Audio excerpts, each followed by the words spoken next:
Hey folks, welcome to today's lesson looking at continuity, which is an add-on lesson, I guess, or extension of our limits question. If you haven't looked at that video, folks, I highly recommend it. Otherwise, watch ahead. So what is a continuous graph? What I'm going to start by doing is I'm going to draw a couple of different graphs. I'm going to draw a few for continuous, so you can show what a continuous graph looks like, or a continuous function. And I'm going to show you one for a discontinuous graph or a discontinuous function. So I've got my x and y axes for both. Again, if you're from my 11M1 class, I'm going to ask you to draw these down. Please make sure these are in your rule books. Okay, so we've got continuity.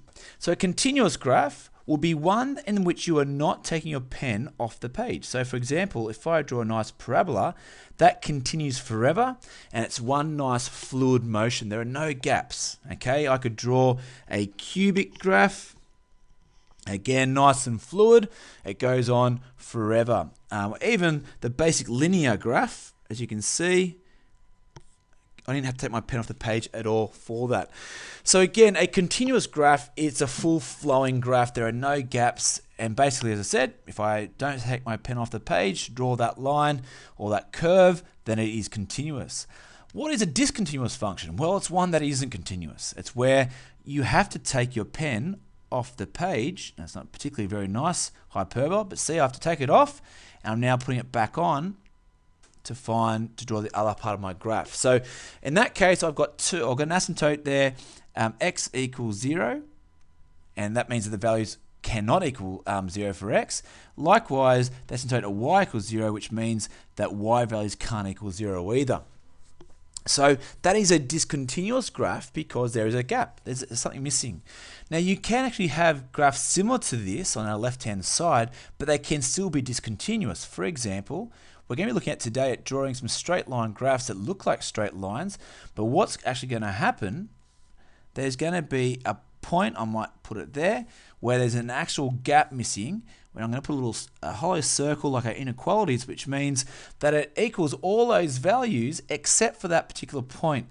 Now that point, let's say for example, that's the point of x equals 3, which means if I want to find the actual coordinate, think about the limit of the function, what we've done. We've said before, as the limit x approaches 3, and we'd put that back into the function to find out what the limit is. And that limit is actually what the y value is going to be. So the limit is kind of like the y value, and the x value is what it's approaching on your graph. But of course, they can chop and change. Now, there are three main things that people can ask you. The first thing, they can simply ask you whether or not a graph is discontinuous. And you find your first questions, or question 1 in your exercise, that's what it's asking you. And they can actually give you some pretty funky looking graphs, which you won't be able to find the limit of because we're doing 2 unit, not anything higher. But all they're asking for you to look at is whether or not it can be discontinuous. Now, we're going to find the actual coordinate, which is that one step further, but I'm just going to talk about how we do it either way. Now, for a graph to be continuous or discontinuous, we need to look at the denominator, usually the denominator, or simply look at the graph and say, what can x not equal? Now, it's usually the denominator. In this case, x cannot equal -1, because if I sub -1 in, I get 0 as the denominator, which of course is undefined. So that means that I do have a point of discontinuity at x equals -1, which means my graph is in fact discontinuous. Now you might get some graphs that aren't as a denominator. So for example, you might get y equals square root of 1 minus x squared, for example. And this obviously isn't a denominator, but there are values that x can't be because obviously you can't have a negative value underneath that square root sign. So they won't always be the denominator. Now, for this particular question, I'm asked to go one step further, not just to find the x coordinate or the x value of this discontinuous point, but I'm asked to find the actual point. I mentioned that last time that we do that by finding the limit as x approaches -1 of the function x squared minus 1, and which is going to be x minus 1, x plus 1. So from our limits question or limits sort of videos, we saw that in order to find the limit of a particular function, which is challenging, I can't sometimes just sub in the -1 value, because we've already spoken about that's why it's discontinuous, because we can't have 0 on the bottom. So we need to factorize and then simplify so that it gives me an easier function that I can actually sub in the -1 to. I can now take the -1, put it into that function. We get a value of -2, which means the limit of my function is -2, which basically means my coordinate is x equals -1 and x equals -2. And that, again, is basically the limit of my function. Now, of course, we could sketch that graph, and certainly we'll be doing that for the next question, but not for this one. So let's have a look, go to the next one. We've got, what can x not equal if it is discontinuous? Well, x cannot equal -4. Alrighty, so that is my x value of this graph. So therefore, my graph is in fact discontinuous. Now again, that might be all the questions asking, but we're not. We want to find the actual point. So as the limit that x approaches -4, I'm going to factorize this. X plus 4, x take away 1 all over x plus 4. You can see my x plus 4's cancel. Once again, I'm left with x -1. I'm going to take that -4. I'm going to plot it where the where x is. Oops. So -4 minus 1, we get -5. That's the limit of my function, which means the point of discontinuity is -4, -5. Again, if I had to graph that function, we can now know where that point of discontinuity is going to be. Now the last one, what can x not equal? Well, looking at this, this is a parabola. Therefore, I know already that this actually is a continuous function.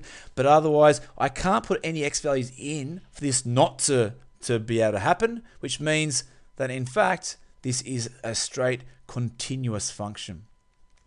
Okay, the other thing too, you might be asked to find the domain and the range. That's not very common without sketching it, but certainly you can.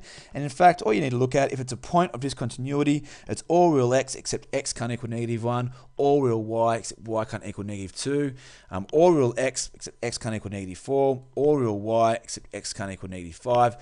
And again, for a parabola function, it's all real x and y must be greater than or equal to 0. But again, sketching those functions to get your domain and range is more accurate, which I'll show you for the next question. Sketch the following graph showing any points of discontinuity. So now we're going that one step further. We got to find the point of discontinuity, and then we need to sketch my graph. So first of all, I'm going to look at this and say this is a discontinuous function because x cannot equal -2. We want to find the point of discontinuity, so I'm going to look at the limit as x approaches -2 of x take away 2, x plus 2, all over x plus 2. I'm going to simplify it. Again, I need to do that because I can't put the -2 straight into my function because it's not going to be correct. It's going to give me equals divided by 0, which we can't have. So cross my x plus 2's out. I'm now left with the function of y is equal to x take away 2. Now that's actually my straight line. That's what my function would look like. However, the limit of my function, when x equals -2, I'm going to chuck it in to find my y coordinate of -4. That is my point of discontinuity like we just did. -2, -4. But we're doing that one step further.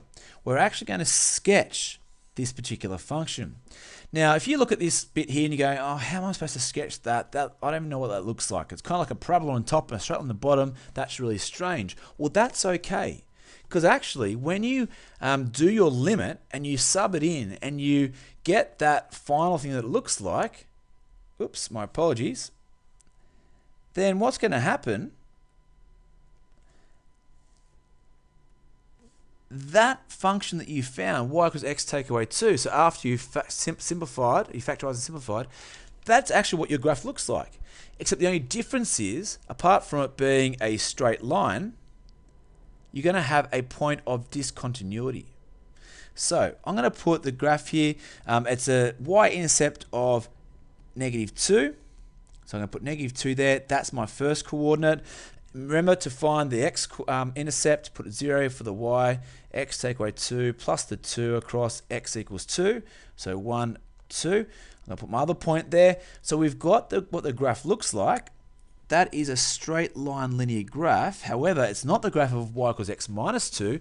It's this function here, because we've got the point of discontinuity at -2, -4.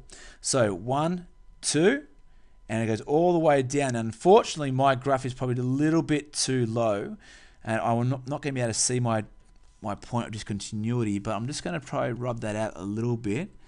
So my apologies, I'm going to try to pull this up just a touch. Okay. So I'm just going to extend my graph a little bit so we'll be able to see these points of discontinuity. So at the value of -2, and that's what my x-coordinate is, we know that at -4, that's the y-coordinate, we actually have that point of discontinuity. I'm going to put a little sort of hollow dot there. So what we can clearly see is I've got a straight line graph, but I've got that one coordinate that it can't equal to. So that's my point of discontinuity. Now, if you're asked to give the domain and the range for this question, my domain would be all real x, except x cannot equal, obviously, -2. My range would be all real y, except, obviously, y cannot equal -4. And that, again, comes straight from my point of discontinuity. Alrighty. Okay, let's have a go at the last question again, guys. Pause this one, copy it out, try and have a crack yourself. We're sketching the graph and showing any points of discontinuity. I look at this graph and I know x cannot equal -1, therefore this graph is discontinuous, as the question sort of alluded to. Now, in order to find my point of discontinuity, I'm going to find the limit as x approaches -1. I'm going to factorize x plus 4, x plus 1, all over x plus 1. Again, I'm going to refer to the fact that I can't take the -1 and put it into the original function because that gives 0, it doesn't work. So I'm going to take that -1 and I'm going to be able to cross the x plus 1's out. I'm going to be able to sub that -1 into the function of y equals x plus 4. But again, that function is actually the graph that I will be sketching. So it's another linear graph, and I'm going to be honest with you, most of yours will be. So I'm going to chuck that in. I get -1 plus 4. That equals 3. So when x equals -1, the limit of my function, aka the y value, will be 3. So now if I want to sketch my particular graph, it's the graph of y equals x plus 4. So 1, 2, 3, 4. Now if I want to find my x-intercept, 0 equals x plus 4. Take the 4 across, we get -4. 1, 2, 3, 4. I can now sketch my linear function as such, but remember, that's the graph of y equals x plus 4, not of the original function they asked us for, because that includes that point of discontinuity. So -1, if I go up, we get 3. That's where that point's going to be right there. So I'm just going to slightly rub that out. And I'm now going to put a nice little hollow circle as such. So it's really important with these type of questions. Try and use pencil. I guess worst case scenario, you can use pen and just show where that point of discontinuity is. But certainly using pencil, you can kind of rub it out a little bit and put your point in. Look, that is discontinuous graphs with the follow-on, obviously, from functions. So again, if you're asked to find whether a graph is discontinuous or not, you just show that there are any x values that it cannot equal to. To find the limit of the graph or the y coordinate, then we sub it back in.